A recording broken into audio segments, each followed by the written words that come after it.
আমরা কুমিল্লা পাসপোর্ট অফিসের ভিতরে আছি। পাসপোর্ট অফিসের দেখেন কত লম্বা সিরিয়াল, এবং প্রথম গেট থেকে তৃতীয় গেট পর্যন্ত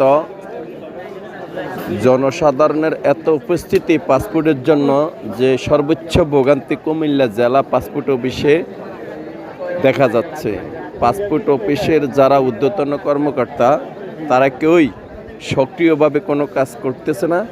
আমি দ্রুত জেলা প্রশাসক এবং বাংলাদেশ গণতন্ত্র সরকারের কাছে আমার বিনীত অনুরোধ, অন্তর্বর্তীকালীন সরকার দ্রুত প্রত্যেকটা পাসপোর্ট অফিসের অনিয়মগুলা দ্রুত শুধরানোর জন্য এবং নিয়ম শৃঙ্খলা দ্রুত কাজ করার জন্য। মানুষ রাতের 2টা থেকে সারাদিন অপেক্ষা করে এইভাবে অক্লান্ত হয়ে পড়তেছে। সকলের কাছে আমার অনুরোধ যে আমার এই বার্তা ডক্টর ইউনূস সাহেবের কাছে দ্রুত গতিতে পাঠানোর জন্য।